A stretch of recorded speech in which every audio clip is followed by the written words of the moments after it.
Hello everyone. मैं हूं doctor Satakshi Tripathi, physiotherapist, और आप देख रहे हैं doctor Satakshi physio clinic, advanced physiotherapy and rehabilitation centre.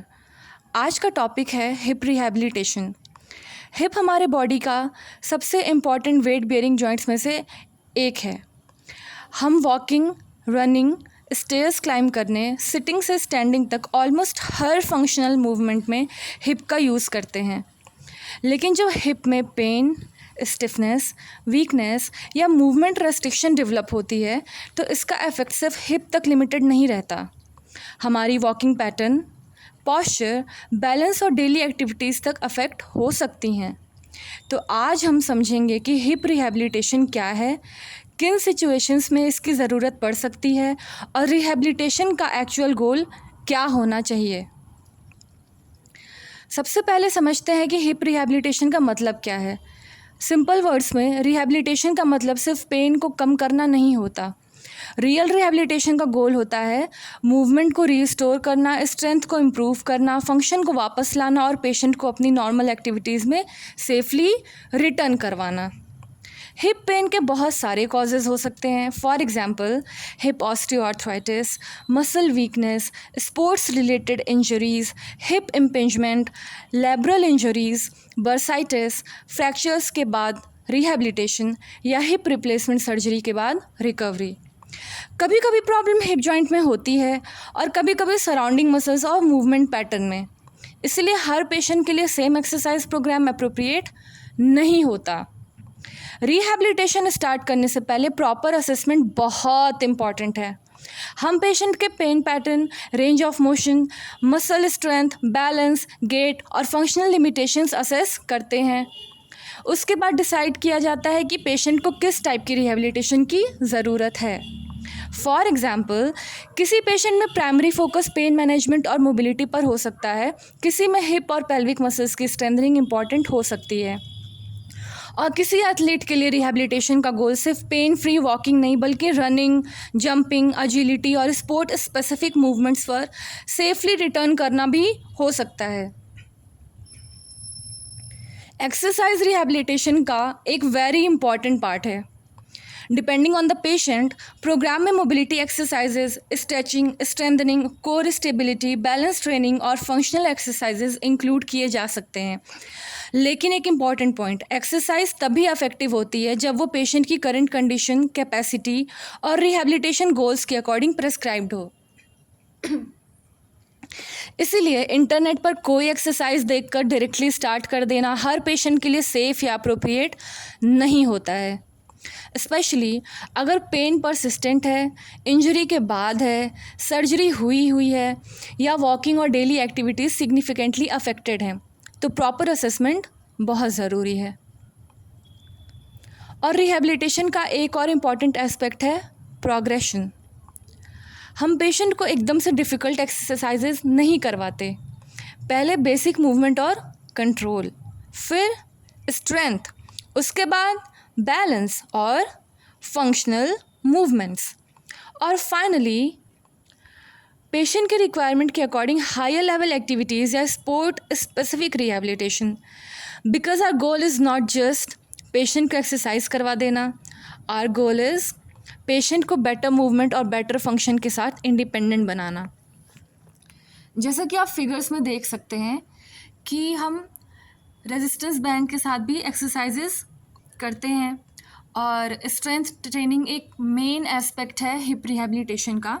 और यहाँ पे कुछ इम्पॉर्टेंट स्ट्रेंथ एक्सरसाइजेस दी हुई हैं, पर हर पेशेंट और उसकी नीड्स अलग अलग होती हैं, तो उसके अकॉर्डिंग ही एक्सरसाइजेस प्रेस्क्राइब करना इम्पॉर्टेंट होता है। इसीलिए फिज़ियोथेरेपिस्ट को क्लिनिक में विज़िट करना और उनसे कंसल्टेशन लेने के बाद ही उनके बताए गए एक्सरसाइजेस को फॉलो करना बहुत ज़्यादा इम्पॉर्टेंट है, क्योंकि हम गलतियां कर देते हैं, हमें नहीं पता होता है कि हमारी लिमिटेशंस क्या हैं, हमें वो स्पेसिफिक टेस्ट्स नहीं पता होते हैं जिसके अकॉर्डिंग हमारी मसल स्ट्रेंथ को मेजर किया जा सके। इसीलिए हमें फिज़ियोथेरेपिस्ट के गाइडेंस के अकॉर्डिंग ही कोई भी एक्सरसाइज करनी चाहिए। कभी भी हमें किसी के कहे हुए या फिर कहीं पे देखा हुआ एक्सरसाइज कभी नहीं करना चाहिए, क्योंकि हमें उस चीज़ की कोई नॉलेज ही नहीं है। And most important walking, normal walking and then warm ups and right kind of training. उसके बाद रनिंग के लिए हम ऑप्ट कर सकते हैं for the strengthening of our hip, okay, and of the mobility of our hip joint. It's really important. Walking is a very good exercise. And now we are talking about, मैं एक छोटा सा experience भी share करना चाहती हूँ जिसकी वजह से आज का ये इंट्रोडक्टरी वीडियो पॉसिबल हुआ। मुझे हिप रिहेबिलिटेशन का इस टॉपिक के लिए कनेक्ट किया गया डॉक्टर वैभव भाटिया के थ्रू, और ये एसोसिएशन KPRC के साथ रहा। KPRC की ओनर और वेबिनार ऑर्गेनाइज़र हैं डॉक्टर हर्षिका गुप्ता, और उनके साथ काम करना मेरे लिए एक बहुत अच्छा प्रोफेशनल एक्सपीरियंस रहा है। रिसेंटली 10 मई को नी ऑस्टियोआर्थराइटिस पे एक वेबिनार कंडक्ट किया गया था। उस वेबिनार में मैं लीड स्पीकर के रूप में अपना एक्सपीरियंस और नॉलेज शेयर करी, और मुझे इस चीज़ की अपॉर्चुनिटी डॉक्टर हर्षिका के थ्रू मिली, and I am very thankful to her. और सबसे अच्छी बात थी उस वेबिनार का रिस्पांस। सेशन में अच्छी स्ट्रेंथ थी, पार्टिसिपेंट्स का रिस्पांस बहुत पॉजिटिव रहा, और सेशन के बाद स्टूडेंट्स की तरफ से दोबारा ऐसे सेशंस की डिमांड भी आई। पर्सनली मेरे लिए ये बहुत इनकरेजिंग था। एंड कमिंग फॉरवर्ड हम कुछ और इंटरेस्टिंग टॉपिक्स पर वेबिनार प्लान कर रहे हैं। इनमें स्पेशली फीमेल स्पोर्ट्स इंजरीज़ और वुमेंस हेल्थ, फिजियोथेरेपी जैसे टॉपिक्स इंक्लूडेड हैं। मेरा फोकस ये रहेगा कि सेशन सिर्फ थ्योरेटिकल ना हो, हम assessment, clinical reasoning, rehabilitation approach और प्रैक्टिकल एस्पेक्ट्स को भी इंपॉर्टेंस देंगे ताकि स्टूडेंट्स और प्रोफेशनल्स को रियल क्लिनिकल प्रैक्टिस में इसका बेनिफिट मिल सके। और फ्यूचर में जब हमें sufficient number of pre booked patients की स्ट्रेंथ गैदर हो जाएगी, मेरा प्लान है कि मैं पर्सनली उस प्लेस पर विज़िट करूं और अप्रॉक्सीमेटली 2 डेज़ के 1-on-1 ट्रीटमेंट सेशंस कंडक्ट करूं। इसका पर्पस ये है कि एजुकेशनल वर्क के साथ साथ पेशेंट को पर्सनलाइज क्लिनिकल केयर भी प्रोवाइड की जा सके। अब मैं थोड़ी बिजी हूँ बिकॉज़ क्लिनिक रेनोवेशन का काम चल रहा है, लेकिन जैसे ही ये फेज़ कंप्लीट होता है मैं कुछ और न्यू प्रोजेक्ट्स और इनिशिएटिव्स भी लॉन्च करूँगी। अब बात करते हैं मेरे क्लिनिक की, doctor Satakshi physio clinic, advanced physiotherapy and rehabilitation centre, जहां हमारा प्राइमरी फोकस है evidence based, patient centred physiotherapy and rehabilitation. हम डिफरेंट रिहैबिलिटेशन नीड्स के अकॉर्डिंग फिजियोथेरेपी सर्विसेज प्रोवाइड करते हैं, including orthopaedic rehabilitation, neurological rehabilitation, sports rehabilitation, paediatric rehabilitation, women's health physiotherapy, cardiopulmonary rehabilitation, geriatric rehabilitation, palliative care और post surgical rehabilitation. हमारे लिए physiotherapy का मतलब सिर्फ पेन रिलीफ नहीं है।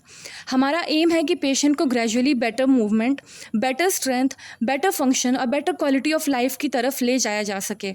अगर आपके लिए क्लिनिक विजिट करना डिफ़िकल्ट है तो टेली फिजियोथेरेपी के थ्रू कंसल्टेशन भी अवेलेबल है, depending on the condition and clinical requirement. और सेलेक्टेड केसेस में होम एंड हॉस्पिटल विजिट्स भी अपॉइंटमेंट के अकॉर्डिंग अवेलेबल हैं। आप हमें गूगल पर doctor Satakshi physio clinic search करके भी फाइंड कर सकते हैं। क्लिनिक की एग्जैक्ट लोकेशन, कॉन्टैक्ट डिटेल्स और अवेलेबल सर्विसेज आपको गूगल प्रोफाइल पर मिल जाएंगी।